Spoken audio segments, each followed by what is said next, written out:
ఓం శ్రీ మహాగణాధిపతయే నమః. శ్రీ మహాసరస్వత్యే నమః. శ్రీ గురుభ్యో నమః. హరి ఓం.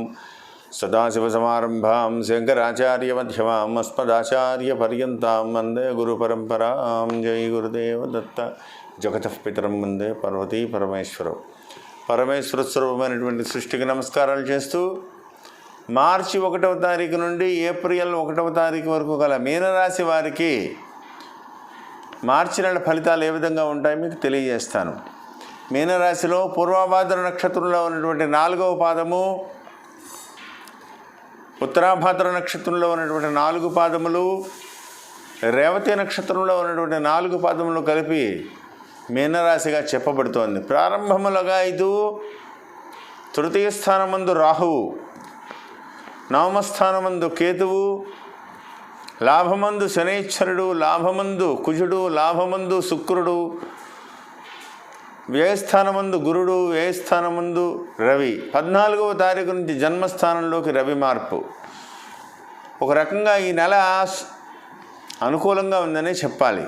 అయితే రవి బలం వ్యయమందు రవి, జన్మ రవి, వ్యయమందు గురుడు. ఖర్చులు మాత్రం అధికంగా ఉంటాయి. అవి కొంత శుభకరంగానే ఉంటాయి. ఏదో కొత్త ఇల్లు కొంటారు, లేకపోతే కొత్త బండి, కొత్త వాహనం కొంటారు, లేదా ఇంట్లో ఏదో కొత్తగా ఆ పని చేయించాలి, ఈ పని చేయించాలి, లేకపోతే అలంకార వస్తువులు కొనాలి. ఈ విధంగా డబ్బులనే ఖర్చు పెడతారు. ఈ విధంగా ఖర్చులు మాత్రం అధికంగా విలాసవంతంగా ఖర్చులు కనపడుతున్నాయి.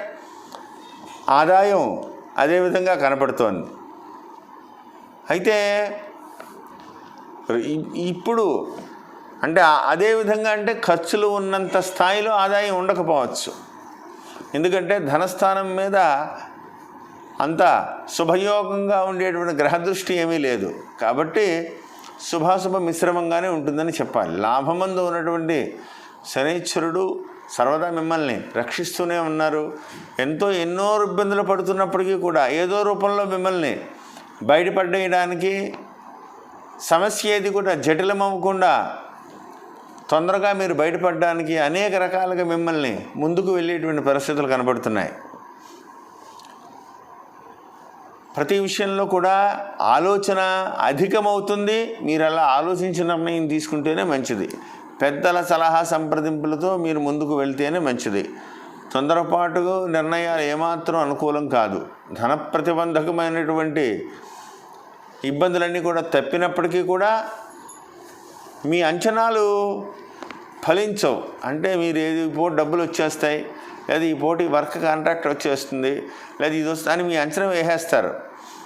అవి అనుకోకుండా పెండింగ్ పడడం, సమయానికి రాకపోవడం, ఈ సమయంలో వస్తే ఈ పని పూర్తి అయిపోతుందని ఒక రకంగా మీరు ఇన్వెస్ట్మెంట్ ప్లాన్ చేస్తారు. అది అనుకున్న టైంకి రీచ్ అవ్వకపోవడం వల్ల కొద్ది ఖర్చులు అధికము, ఆ రూపంగా ఖర్చులు కూడా అధికం అయిపోతూ ఉంటాయి. కాబట్టి పెద్దల సలహా సంప్రదింపులతో మీరు ముందుకు వెళ్తే మంచిది. విద్యార్థులకి శుభాశుభ మిశ్రమంగా ఉంది. ఏదేమైనప్పటికీ కూడా విద్యలో జయమే. మీకు అనుకున్నంత మార్కులు రాకపోవచ్చు, కానీ విద్యా విషయంలో కొంత అనుకూలతలే కనపడుతున్నాయని చెప్పాలి. ఉద్యోగస్తులకి ఒక ఇంత సామాన్యమైనటువంటి ఫలితాలే. ఎందువల్లంటే రవి బలం బాగోలేదు, గురుడు ఏళ్ళలోనే. మెయిన్ జాతకంలో రెవెన్యూ ఇచ్చేటువంటి అధిపతి అయినటువంటి గురుడు వ్యయస్థానంలో ఉండడం, అనుకున్న ప్రమోషన్ సమయానికి రాలేదనేటువంటి వెలితి మీకు అందరికీ వచ్చేస్తుంది. మీకంటే కింద వాళ్ళకి కూడా ప్రమోషన్ వస్తుంది, మీకు రాదు. దానివల్ల ఇంత కష్టపడి వాడిని నేనే తయారు చేశాను, మీ కిందవాడికి మీ చేతులతో మీరే ప్రమోషన్ ఇవ్వవలసిన పరిస్థితి రావచ్చు. వాడిని మీరే తయారు చేస్తారు, వాడికి అన్నీ నేర్పుంటారు మీరు. వాడికి వచ్చింది నాకు రాలేదే అనేటువంటి బాధ మిమ్మల్ని వెంటాడుతుంది. రాబోయేటువంటి రోజులు కూడా మీకు అనుకూలమైన పరిస్థితులు వస్తాయి. తొందరపడవద్దు. పరిస్థితులు, బయట వాతావరణ పరిస్థితులు ఆ విధంగా ఉన్నాయి.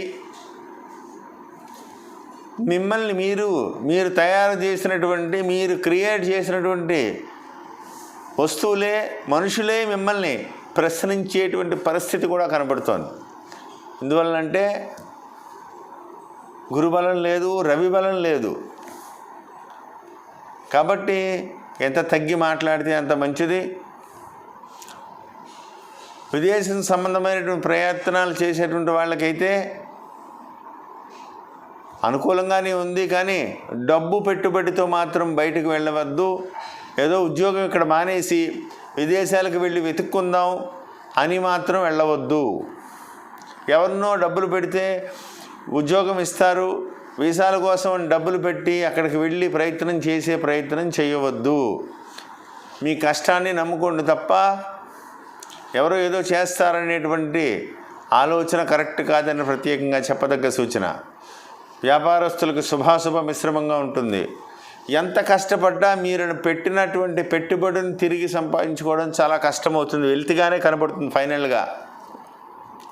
కాబట్టి ఆ దిశగా మీరు ఆలోచించి నిర్ణయం చేసుకుంటే మంచిదని ప్రత్యేకంగా చెప్పదగ్గ సూచన.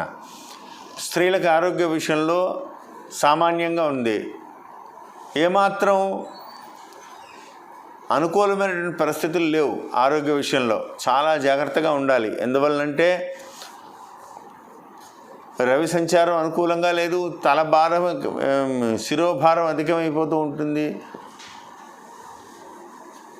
సమయానికి భోజనం చేయలేనటువంటి పరిస్థితులు, దేహం విపరీతమైనటువంటి వేడి చేస్తూ ఉంటుంది, ఆలోచనలు తట్టుకోలేని పరిస్థితులు, నిద్ర పట్టక ఉత్తినే దేహం అలసిపోతూ ఉంటుంది. దానివల్ల మానసికంగా కొంత ఆందోళనకు లోనయ్యేటువంటి పరిస్థితులు ఉన్నాయి. కాబట్టి ఆరోగ్య విషయంలో ప్రత్యేకమైనటువంటి శ్రద్ధ తీసుకోవాలని ప్రత్యేకంగా చెప్పదగ్గ సూచన. దూర ప్రాంతాలు ప్రయాణించే ముందు జాగ్రత్తగా ఉండాలి. ప్రభుత్వోద్యోగులకైతే పూర్తి వ్యతిరేకమైనటువంటి పరిస్థితే, అస్సలు అనుకూలంగా లేదు. పని ఒత్తిడి పెరగడమే కాకుండా అధికారులతోటి మాట పట్టింపులు వచ్చి ఇష్టం లేని ప్రదేశాలకు ట్రాన్స్ఫర్ అవ్వడం, లేకపోతే అడిషనల్ డ్యూటీలు మీ మీద పడడం, లేకపోతే ఎన్నో సంవత్సరాల క్రితం మధ్యవర్తిగా ఉండేటువంటి కేసులు మీ మీదకి మళ్ళీ తిరిగి రావడం, దానివల్ల సమాధానం చెప్పుకోలేక అది బయటకు వచ్చి ఏ రకంగా ఇబ్బంది పెడుతుందో, మళ్ళీ మీ యొక్క వ్యక్తిగత జీవితం మీద ఎటువంటి మచ్చ పడుతుందో అనేటువంటి ఆలోచనతో సతమతమతో నలిగిపోతూ ఉంటారు. కాబట్టి ప్రత్యేకంగా శ్రద్ధ తీసుకోవడం చాలా మంచిదని ప్రత్యేకంగా చెప్పదగ్గ సూచన. ఏది ఏమైనప్పటికీ కూడా ఈ రాశివారు ప్రతినిత్యము కూడా సూర్యారాధన చేయడం చాలా మంచిది. సూర్యాష్టకాన్ని పఠించండి. ఆదిత్య హృదయం పారాయణం ప్రతినిత్యం చేసుకోండి. గురువారం రోజున దత్తాత్రేయుడు ఆలయానికి వెళ్ళి స్వామివారికి అభిషేక పూజా కార్యక్రమాల్లో పాల్గొని శనగల ప్రసాదంగా తయారు చేయించి భక్తులందరికీ కూడా మీరు చేత్తో పంచిపెట్టడం వల్ల దత్తుడు ఆలయంలో కానీ సాయిబాబా వారి ఆలయంలో కానీ ప్రసాదం భక్తులకు మీ చేత్తో మీరు శనగల ప్రసాదం పంచిపెట్టడం వల్ల ఆవహించి ఉన్నటువంటి గురుదోషం అంతా కూడా పోతుంది. దానివల్ల కొంత మానసిక ప్రశాంతత లభిస్తుంది. తల్లిదండ్రుల ఆరోగ్య విషయంలో ప్రత్యేకమైనటువంటి శ్రద్ధ వహించాలి. ఒకంత కలవరపెడుతుంది తల్లి ఆరోగ్యం. ఏదేమైనప్పటికీ కూడా ప్రత్యేకమైనటువంటి శ్రద్ధతో ముందుకు వెళితే మంచిది. ఎక్కువగా ఆలోచించకండి. మీ ఆలోచనల కంటే ఇతడు వ్యక్తుల ఆలోచనలు మీకంటే ముందుగా ఉంటాయి. అంటే మిమ్మల్ని 10 రెట్లు మీకంటే ముందుగా ఆలోచిస్తూ ఉంటారు వాళ్ళు. మీకు మీ యొక్క అంచనాలకి అడ్డుపడుతూ ఉంటారు. కాబట్టి ఈ విషయంలో ఒకంత జాగ్రత్తగా ఉండడం చాలా మంచిదని ప్రత్యేకంగా చెప్పదగ్గ సూచన. తీసుకునేటువంటి నిర్ణయాలు ఏమిప్పటికీ కూడా మీరు దూర ప్రాంతాలకి ప్రయాణించవద్దు. ప్రతి విషయంలోనూ కూడా ప్రత్యేకమైనటువంటి శ్రద్ధ అవసరం. తల్లిదండ్రుల ఆశీస్సులు అవసరం. పెద్దల సలహా సంప్రదింపులతో ముందుకు వెళ్ళండి. నేను చెప్పిన పరిహారాలన్నీ చేసుకుంటూ విజయపదంలో దూసుకు వెళ్ళాలని కోరుకుంటూ జై గురుదేవ దత్త. శుభం భూయాత్.